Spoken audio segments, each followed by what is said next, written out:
Hello friends, स्वागत है आपका अपने यूट्यूब चैनल अभ्यस्त एकेडमी पर। इतने दिनों का आपका इंतजार आखिरकार खत्म हो गया। छत्तीसगढ़ वन विभाग द्वारा वन रक्षक यानी फॉरेस्ट गार्ड की शानदार 291 पदों पर भर्ती हेतु विज्ञापन जारी हो गया है। आज की इस वीडियो के जरिए हम आपको फॉरेस्ट गार्ड की नई भर्ती की संपूर्ण जानकारी देने वाले हैं। ऑनलाइन आवेदन कब से कब तक करना है, कैसे करना है, कौन कौन योग्य होंगे, परीक्षा शुल्क कितनी है, इसके अलावा कौन कौन जिले के निवासी कहाँ कहाँ फॉर्म डाल सकते हैं और कहाँ नहीं भर सकते, इसकी पूरी जानकारी देंगे आपको। इसके अलावा पदों का डिटेल, वर्गवार विवरण, वेतनमान, आयु, चयन प्रक्रिया, शारीरिक नापजोख, शारीरिक दक्षता परीक्षा यानी कि फिजिकल, लिखित परीक्षा, चयन प्रणाली की संपूर्ण पहलू पर नजर डालेंगे। आप वीडियो में अंत तक बने रहिए, ध्यान से देखें और अच्छे समझकर फॉर्म अप्लाई करें ताकि आपको बाद में पछताना न पड़े। वीडियो में आगे बढ़ने से पहले अगर आपने हमारे YouTube चैनल को सब्सक्राइब नहीं किया है तो सब्सक्राइब करके बेल आइकन को प्रेस कर देवें, जिससे हमारे सभी वीडियोस का नोटिफिकेशन सबसे पहले आप तक पहुंच सके। आइए फिर शुरू करते हैं। जैसा कि आप वीडियो में देख पा रहे हैं, ये कार्यालय प्रधान मुख्य वन संरक्षक छत्तीसगढ़ द्वारा जारी वन रक्षक के पद पर सीधी भर्ती हेतु जारी विज्ञापन है। इसमें स्पष्ट दिया है, छत्तीसगढ़ राज्य वन एवं जलवायु परिवर्तन विभाग के विभिन्न वन मंडलों में वन रक्षक के रिक्त पदों पर सीधी भर्ती में भाग लेने हेतु छत्तीसगढ़ के मूल निवासी, ध्यान दीजिएगा, छत्तीसगढ़ के मूल निवासी अभ्यर्थियों से ऑनलाइन आवेदन दिनांक 12/12/2021 को मध्याह्न 12 बजे से दिनांक 31/12/2021 रात्रि 11:59 तक आमंत्रित किए जाते हैं। अर्थात इसका फॉर्म भरना, ऑनलाइन आवेदन करना दिनांक 12 दिसंबर 2021 को प्रारंभ हो जाएगा, जिसकी अंतिम तिथि 31 दिसंबर 2021 तक रहेगा। कुछ महत्वपूर्ण निर्देश दिए गए हैं, बिल्कुल ध्यान समझिएगा। सबसे पहला है, आवेदन केवल ऑनलाइन स्वीकार किया जाएगा, किसी प्रकार का मैनुअल या डाक द्वारा न भेजें। और सबसे महत्वपूर्ण पॉइंट, आवेदन पत्र केवल चयनित एक वन मंडल हेतु भरा जा सके, यानी कि जितने भी जिला में पोस्ट निकले हैं, सिर्फ एक वन मंडल के लिए आप फॉर्म भर सकेंगे, अलग अलग जगह फॉर्म नहीं भरना है। अगला पॉइंट है, परीक्षा के लिए आवेदन करने से पहले आप अपनी योग्यता को खुद जांच लें कि इस पद के आप योग्य हैं या नहीं।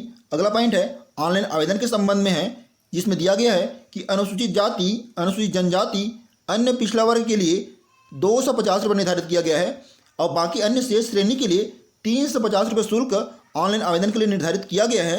परीक्षा शुल्क का भुगतान आपको ऑनलाइन, क्रेडिट, डेबिट कार्ड या इंटरनेट के माध्यम से करना है। किसी प्रकार का बैंक ड्राफ्ट या चेक स्वीकार नहीं किया जाएगा। इन पदों का चयन, नियुक्ति की कार्यवाही संबंधित नोडल वन मंडल अधिकारी या कार्यालय प्रमुख द्वारा की जाएगी, इस बात का ध्यान रखें। सबसे महत्वपूर्ण बात ध्यान दीजिएगा, यहाँ पे एक चिन्ह लगा है, इसको आगे काम आएगा, ध्यान से देखिए। बस्तर संभाग यानी कि बस्तर, सुकमा, बीजापुर, दंतेवाड़ा, उत्तर बस्तर, कांकेर, कोंडागांव और नारायणपुर। इसके अलावा सरगुजा संभाग, जिसके अंतर्गत सरगुजा, कोरिया, जसपुर, सूरजपुर, बलरामपुर, मनेन्द्रगढ़ के अंतर्गत आने वाले जिले एवं कोरबा जिले, इतना बता दिए, एवं कोरबा जिले के अंतर्गत आने वाले कार्यालय वन मंडलों के रिक्त पदों पर केवल उन जिलों के स्थानीय निवासी ही भर्ती हेतु पात्र होंगे। ध्यान दीजिएगा, बस्तर संभाग और सरगुजा संभाग, इसके अलावा कोरबा जिले, यहाँ के स्थानीय, इन जिलों के स्थानीय निवासी फॉर्म डाल सकते हैं। दूसरे जिले के लोग यहाँ फॉर्म न डालें, उनके लिए योग्य नहीं होंगे वो। आइए अब बात करते हैं पदों के वर्गवार विवरण की कि कौन से जिले में, कौन से वन मंडल में कितने पोस्ट निकले हैं। कुल पोस्ट की बात करूं तो पूरे छत्तीसगढ़ में 291 पोस्ट विज्ञापित हुए हैं। 291 पोस्ट के लिए भर्ती होगा। इसका PDF मैं अपने टेलीग्राम चैनल और व्हाट्सअप चैनल पर अवेलेबल करा दूंगा, जिसका लिंक डिस्क्रिप्शन में अवेलेबल है, आप वहां से ले सकते हैं। बात करते हैं पदों की, तो सबसे पहला है राजनांदगांव। राजनांदगांव में कुल पदों की बात करें तो 20 पद निकला है। खैरागढ़ में भी 20 पद है। इसके अलावा कवर्धा में 36 पद है। बस्तर की बात करें तो बस्तर में 11 पद, दंतेवाड़ा जिला में 8 पद, इसके अलावा सुकमा में 8 पद, इंद्रावती, टाइगर रिजर्व बीजापुर के लिए भी 8 पद निर्धारित किया गया है। कोरिया के लिए 8 पद, मनेन्द्रगढ़ के लिए 8 पद, जसपुर के लिए भी 8 पद है। इसके अलावा हाथी रिजर्व, तमोर पिंगला अभ्यारण्य सूरजपुर के लिए 4 पद निर्धारित है। इसी तरह बात करें हाथी रिजर्व सेमरसोद अभ्यारण्य बलरामपुर के लिए, तो यहाँ के लिए 3 पद है। हाथी रिजर्व बादलखोर अभ्यारण्य जसपुर के लिए भी 3 पद निर्धारित है। सूरजपुर के लिए भी 8 पद है और गुरु घासीदास राष्ट्रीय उद्यान बैकुंठपुर के लिए 8 पद है। इसके अलावा महासमुंद जिला, ध्यान दीजिए, महासमुंद जिला के लिए कुल 8 पद हैं। धमतरी जिला के लिए कुल 8 पद हैं। उदंती सीतानंदी टाइगर रिजर्व गरियाबंद के लिए 11 पद हैं। इसी तरह गरियाबंद जिले के लिए 8 पद, पूर्व भानु प्रतापपुर के लिए 7 पद, पश्चिम भानु प्रतापपुर ये वन मंडल, इसके लिए 6 पद, दक्षिण कोंडागांव के लिए 5 पद, कांकेर के लिए 7 पद, इसके अलावा नारायणपुर के लिए 5 पद, केशकाल के लिए 5 पद, कोरबा जिले के लिए 10 पद निर्धारित है, मुंगेली के लिए 8 पद, कटघोरा के लिए 10 पद, रायगढ़ के लिए 8 पद, इसी तरह धर्मजयगढ़ के लिए 8 पद, जांजगीर चांपा, ध्यान दीजिए जांजगीर चांपा जिले के लिए 6 पद है, इसके अलावा अचानक मारा टाइगर रिजर्व लोरमी के लिए 10 पद निर्धारित है। एक बात ध्यान दीजिए, जहाँ जहाँ पे ये चिन्ह लगा है, ये चिन्ह जहाँ जहाँ पे लगा है वहाँ वहाँ उस जिले में उसी जिले के अभ्यर्थी फॉर्म अप्लाई करेंगे, अन्य जिले के अभ्यर्थी फॉर्म अप्लाई नहीं कर सकते। आइए अब बात करते हैं वन रक्षक पद के लिए शैक्षणिक अर्हता, वेतनमान, शारीरिक अर्हताएं और नियम और शर्तों का विवरण किस प्रकार दिया हुआ है। सबसे पहले दिया है शैक्षणिक अर्हता, तो अभ्यर्थी को किसी मान्यता प्राप्त मंडल से हायर सेकेंडरी परीक्षा 10+2 यानी 12वीं उत्तीर्ण होना अनिवार्य है। अगला आयु सीमा, छत्तीसगढ़ के मूल निवासी हुए थे, जो छत्तीसगढ़ का मूल निवासी है उनके आयु की गणना दिनांक 1/1/2022 की स्थिति में की जाएगी। कम से कम 18 वर्ष और अधिकतम 40 वर्ष रहेगी। आयु में छूट की बात करें तो अनुसूचित जातियों, अनुसूचित जनजातियों, अन्य पिछड़ा वर्गों को अधिकतम 5 वर्ष का छूट मिलेगा। इसके अलावा छत्तीसगढ़ की स्थानीय महिलाओं को 10 वर्ष का छूट रहेगा। इसके अलावा परिवार कल्याण कार्यक्रम के अधीन ग्रीन कार्ड धारक अभ्यर्थियों के संबंध में उच्चतर आयु सीमा 2 वर्ष का छूट रहेगा। अनुसूचित जातियों, अनुसूचित जनजातियों और अन्य पिछड़ा वर्ग विकास विभाग की अंतरजातीय विवाह प्रोत्साहन योजना के तहत जो शादी किए हैं तो पति पत्नी दोनों को 5 वर्ष का उच्चतम आयु में छूट मिलेगा। इसके अलावा शहीद राजीव पांडे पुरस्कार, गुंडाधुर सम्मान, महाराजा प्रवीरचंद भंजदेव सम्मान प्राप्त अभ्यर्थियों तथा राष्ट्रीय युवा पुरस्कार प्राप्त अभ्यर्थियों के संबंध में भी उच्चतर आयु में 5 वर्ष शिथिल किया गया है। बात करें नगर सैनिकों की तो उसकी उच्चतम आयु 38 वर्ष से अधिक नहीं होना चाहिए। इसी तरह सभी प्रकार की आयु, सभी प्रकार की छूट को मिलाकर किसी भी वर्ग का हो 45 वर्ष से अधिक नहीं होना चाहिए। जो आयु के संबंध में जन्मतिथि प्रमाण पत्र या 10वीं की अनुसूची सत्यापित प्रति ही मान्य होगी। आइए अब बात करते हैं फॉरेस्ट गार्ड के वेतन मैट्रिक्स लेवल की। तो इसका लेवल 4 रहेगा, जो 5200 20,200 निर्धारित है, जिसका ग्रेड वेतन 1900 निर्धारित है। सीधी भर्ती की पदों पर चयनित समस्त वन रक्षकों को 3 वर्ष की परिवीक्षा अवधि के लिए निर्धारित स्टाइपेंड दे होगा। पहले वर्ष मूल वेतन जो रहेगा 19,500 का 70% और दे जो भत्ते रहेगा वो रहेगा। दूसरे वर्ष में मूल वेतन 19,500 का 80% मिलेगा और तीसरे वर्ष मूल वेतन 19,500 का 90% दिया जाएगा। चौथे वर्ष से स्थायी हो जाएंगे आपको पूर्ण वेतन मिलना स्टार्ट हो जाएगा। आइए अब बात करते हैं सबसे महत्वपूर्ण शारीरिक अर्हता की। इस भर्ती प्रक्रिया में सबसे पहले शारीरिक अर्हता चेकिंग होगा। वन रक्षक के पद के लिए न्यूनतम शारीरिक मापदंड क्या रहने चाहिए देख लीजिए। सबसे पहले बात करते हैं ऊंचाई की। अनुसूचित जनजाति के अभ्यर्थी ध्यान दें, अनुसूचित जनजाति हेतु ऊंचाई पुरुष अभ्यर्थियों की कम से कम 152 सेंटीमीटर होना अनिवार्य है और अगर आप महिला अभ्यर्थी हैं तो आपकी ऊंचाई 145 सेंटीमीटर होना अनिवार्य है। इसी तरह बात करें अन्य वर्गों की, चाहे वो अनुसूचित जाति हो या ओबीसी हो या जनरल के हो, तो अगर वो पुरुष अभ्यर्थी हैं तो उनकी ऊंचाई कम से कम 163 सेंटीमीटर, कम से कम 163 सेंटीमीटर होना चाहिए और महिला अभ्यर्थियों के लिए कम से कम 150 सेंटीमीटर। इसी तरह बात करें सीना की तो सामान्य समस्त वर्ग के लागू होता है। सीना कम से कम 79 सेंटीमीटर और अधिकतम 74 सेंटीमीटर होना चाहिए। दोनों के बीच का फुलाव, सीने का फुलाव कम से कम 5 सेंटीमीटर होना अनिवार्य है। जो छत्तीसगढ़ के नक्सल प्रभावित क्षेत्रों में रहते हैं और महिला अभ्यर्थी, इनको सीना फुलाने की संबंधित शर्तों से शिथिल रखा गया है, इनका सीना चेक नहीं होगा। इसके अलावा बात करें चयन प्रक्रिया की तो आवेदन पत्रों के जाँच के पश्चात, आप आवेदन किए उसका जाँच होगा, उसके पश्चात शासन द्वारा निर्धारित प्रक्रिया अनुसार जो योग्य रहेंगे अभ्यर्थियों को आवश्यकता अनुसार शारीरिक नापजोख हेतु बुलाया जाएगा। सबसे पहले आपका शारीरिक नापजोख होगा, ध्यान रखिएगा। शारीरिक अर्हता पूर्ण करने वाले अभ्यर्थियों को दक्षता परीक्षा के लिए यानी कि फिजिकल टेस्ट के लिए बुलाया जाएगा। अगर आप नापजोख में पास हो जाते हैं तो आपका फिर फिजिकल होगा, जिसके लिए तिथि एवं स्थल निर्धारित होने की सूचना पृथक से विभागीय वेबसाइट पर दी जाएगी, है ना। यह शारीरिक दक्षता परीक्षा टेस्ट 100 अंकों का होगा। आपका फिजिकल जो होगा वो 100 अंकों का होगा। शारीरिक दक्षता परीक्षा टेस्ट का विवरण निम्नानुसार है, देखिए आप। सबसे पहले आपका होगा 200 मीटर दौड़। 200 मीटर दौड़ 25 अंक रहेगा। 800 मीटर दौड़ में 25 अंक रहेगा। लंबी कूद होगा जिसमें 25 अंक रहेगा और गोला फेंक रहेगा, इसमें 25 अंक। कुल मिलाकर आपका 100 अंकों का फिजिकल होगा, जिसमें 4 आइटम रखे गए हैं। कौन कौन सा? 200 मीटर दौड़, 800 मीटर दौड़, लंबी कूद और गोला फेंक। फिजिकल टेस्ट के चारों आइटम का विस्तृत जानकारी देखते हैं। सबसे पहला है आपका 200 मीटर दौड़। ध्यान दीजिएगा, सिर्फ एक प्रयास रहेगा, जिसमें आप पुरुषों के लिए बात करते हैं समय और नाप की, तो पुरुषों के लिए 24.50 या उससे कम में अगर आप दौड़ते हैं, अगर आप पुरुष अभ्यर्थी हैं 24.50 या इससे कम में दौड़ते हैं तो आपको 25 में से 25 अंक मिलेगा। इसके अलावा अगर आप 25.50 तक दौड़ते हैं तो आपको 20 अंक दिया जाएगा। 27 सेकंड तक दौड़ते हैं तो 15 अंक। इस तरह 28.50 तक दौड़ते हैं तो 10 अंक और 30 सेकंड तक दौड़ते हैं तो 5 अंक दिया जाएगा। 30 सेकंड से अधिक होने पर आपको 0 अंक मिलेगा। इसी तरह महिला अभ्यर्थियों की बात करें तो 28.50 से कम इतने में अगर आप दौड़ देते हैं तो आपको 25 में 25 मिलेगा।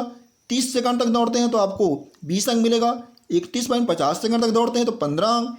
33 सेकंड तक दौड़ते हैं तो 10 अंक मिलेगा।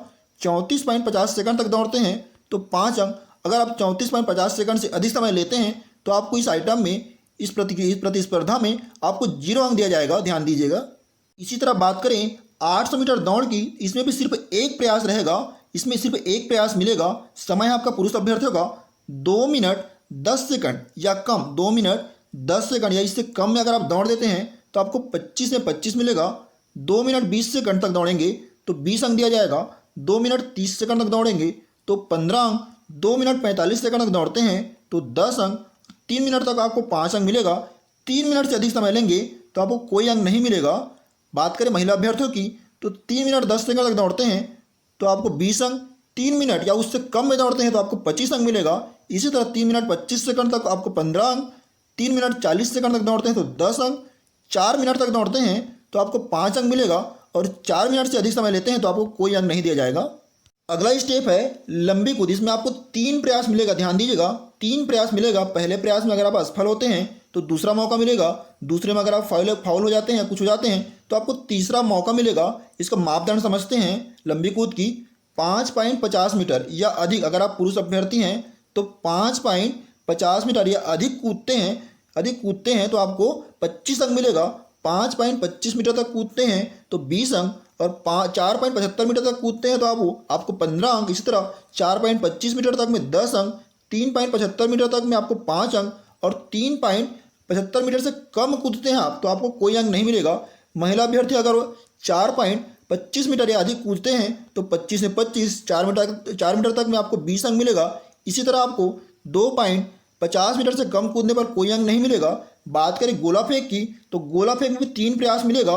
गोले का वजन ध्यान दीजिए। अगर आप पुरुष अभ्यर्थी हैं तो आपके गोले का वजन 7.62 किलोग्राम। अगर आप महिला अभ्यर्थी हैं तो आपके गोले का वजन 4 किलो रहेगा, ध्यान दीजिएगा। बात करें पुरुष अभ्यर्थियों की तो पुरुष अभ्यर्थी गोला फेंक में 9 मीटर या अधिक फेंकते हैं। गोला को 9 मीटर या उससे अधिक फेंकते हैं तो 25 से 25 अंक मिलेगा। 8 मीटर तक फेंकते हैं तो 20 अंक। 7 मीटर तक में 15 अंक। 6 मीटर तक में 10 अंक। इसी तरह 5 मीटर तक में 5 अंक और 5 मीटर से कम फेंकते हैं तो आपको कोई अंक नहीं मिलेगा। महिला अभ्यर्थी 8 मीटर या उससे अधिक फेंकते हैं तो 25 से 25। 7 मीटर तक में 20 अंक। 6 मीटर तक में 15 अंक। 5 मीटर तक में 10 अंक। 4 मीटर तक में 5 अंक और 4 मीटर से कम फेंकते हैं तो 0 अंक, यानी कि कोई अंक नहीं मिलेगा। बात करें शारीरिक दक्षता परीक्षा में कम से कम 60% अंक। अगर आप अनारक्षित जनरल वर्ग के हैं तो कम से कम आपको 60% अंक पाना है। अगर आप अनुसूचित जाति, अनुसूचित जनजाति या अन्य पिछड़ा वर्ग के अभ्यर्थी हैं तो आपको कम से कम 50% अंक पाना अनिवार्य है। एक बात और ध्यान दीजिए, अभ्यर्थियों को उपरोक्त समस्त प्रतिस्पर्धा में भाग लेना अनिवार्य है। ध्यान दीजिएगा, सभी प्रतियोगिता में आपको भाग लेना है। एक प्रतियोगिता को छोड़ दें ऐसा नहीं होना है, सब में आपको इन्वॉल्व करना है। अगर आप शारीरिक दक्षता परीक्षा के मूल्यांकन से असंतुष्ट हैं तो चयन समिति के समक्ष अपील कर सकते हैं, जिसका तत्काल निराकरण होगा। एक बात और ध्यान दें, तो शारीरिक दक्षता परीक्षा है उस सूर्योदय से सूर्यास्त के मध्य, यानी कि दिन में होगा, रात में नहीं होगा।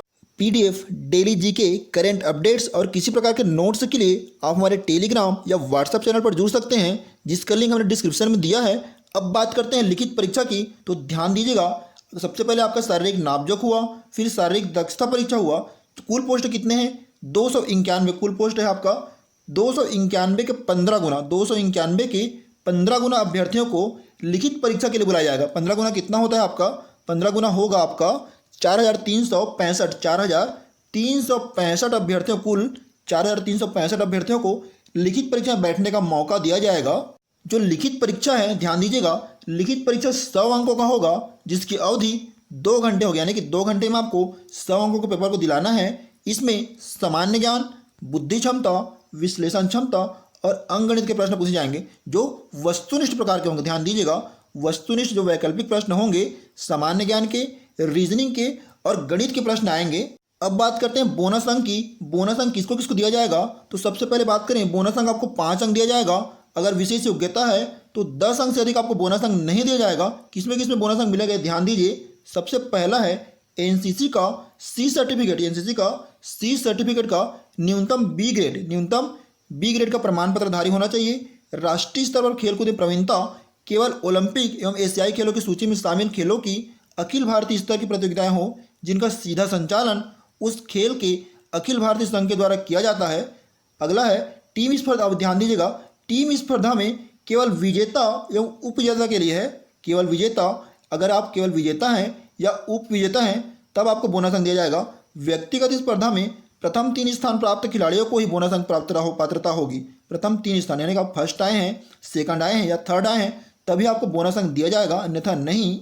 अब बात करते हैं सबसे महत्वपूर्ण पॉइंट, चयन सूची यानी कि मेरिट लिस्ट कैसे बनेगा। सबसे पहले आप क्या दिलाए, आपका नापजोक हुआ, नापजोक में पास होने पर आप फिजिकल दिलाए। तो सबसे पहले आपका फिजिकल जो शारीरिक दक्षता परीक्षा होगा उसका 100 अंक जुड़ेगा। फिर लिखित परीक्षा का 100 अंक। इसके बाद अगर आप बोनस अंक पाते हैं तो बोनस अंक में अधिकतम 10 अंक ही दिया जाएगा। इन तीनों को मिलाकर शारीरिक दक्षता परीक्षा यानी कि फिजिकल टेस्ट, लिखित परीक्षा और बोनस अंक, इन तीनों को मिलाकर आपका प्रवीण सूची या चयन सूची या मेरिट लिस्ट तैयार किया जाएगा। अब अगला स्टेप है पैदल चालन। ध्यान दीजिएगा, प्रवीण सूची के उम्मीदवारों को जिनका नाम प्रवीण सूची में आया है उसको पैदल चालन परीक्षा देनी होगी। पुरुष उम्मीदवार, ध्यान दें, पुरुष उम्मीदवारों को 4 घंटे में 25 किलोमीटर चलना है। ध्यान दीजिए, 4 घंटे में 25 किलोमीटर। अगर आप महिला उम्मीदवार हैं तो आपको 4 घंटे में 14 किलोमीटर की दूरी पूर्ण करना होगा।